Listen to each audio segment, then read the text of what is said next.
दोस्तों, एक औरत ने डॉक्टर जाकिर नाइक साहब से सवाल किया कि आप बाइबल से साबित कर सकते हैं कि हज़रत ईसा अलैहिस्सलाम को फांसी पे नहीं चढ़ाया गया था, जैसा कि इस्लाम में कहा जाता है कि हज़रत ईसा अलैहिस्सलाम ज़िंदा हैं, उनको फांसी नहीं दी गई थी।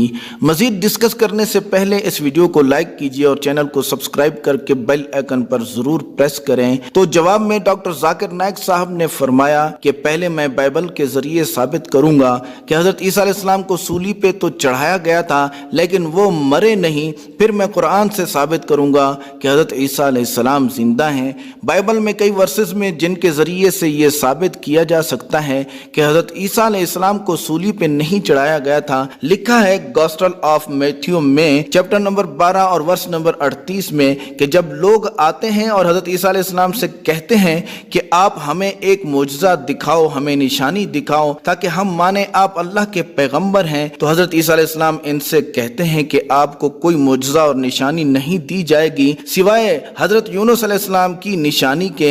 जिस तरीके से यूनुस अलैहिस्सलाम 3 दिन और 3 रात मछली के पेट में थे, इसी तरीके से मैं धरती के पेट में 3 दिन और 3 रात रहूंगा। अभी हमें यह जानना है कि साइन ऑफ जूना यानी यूनुस अलैहिस्सलाम की निशानी क्या है। तो बाइबल में एक किताब है 2 पेज की जिसका नाम है साइन ऑफ जूना यानी यूनुस अलैहिस्सलाम की निशानी। तो इन 2 पेजों के शुरू में लिखा है कि अल्लाह ताला ने हजरत यूनुस अलैहिस्सलाम को फरमाया था कि पैगाम पहुंचाओ नैनवा के लोगों की तरफ। तो बाइबल के मुताबिक हजरत यूनुस अलैहिस्सलाम डर गए कि ये लोग समझ पाएंगे या नहीं, इसीलिए नैनवा जाने की बजाय वो एक कश्ती में सवार हुए, दूसरे शहर की तरफ चले जाने लगे। और उस वक्त एक फिजा थी कि जब कोई शख्स अल्लाह ताला की फरमानी करता था तो समंदर में तूफान आ जाता था। तो कश्ती तूफान में जा फंसी और कश्ती वालों ने कहा कि हम में से किसी ने अपने मालिक की नाफरमानी की है। ये सब लिखा है बाइबल में बुक ऑफ जूना में। तो हजरत यूनुस अलैहिस्सलाम ने कश्ती वालों को फरमाया कि मैंने नाफरमानी की है, क्योंकि मैं नैनवा जाने की बजाय जोपा जा रहा हूँ, तो मेरी वजह से ये तूफान आया है। और उस वक्त ये भी मशहूर था कि जब तक इस नाफरमान शख्स को समंदर या दरिया में नहीं फेंका जाएगा तब तक तूफान नहीं रुकेगा। तो यूनुस अलैहिस्सलाम को दरिया में फेंका गया। तो बाइबल में लिखा है कि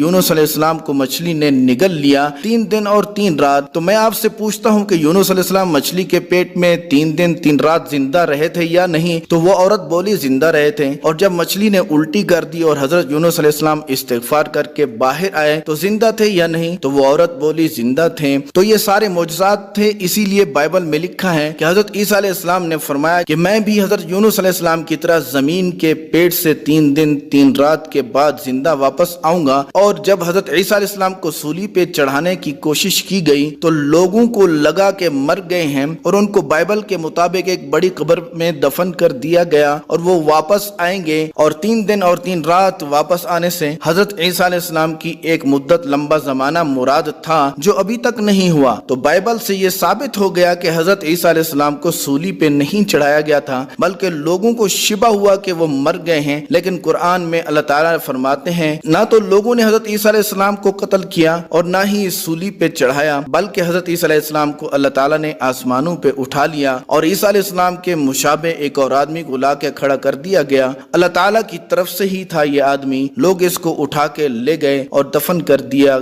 होप आंसर्ड द क्वेश्चन।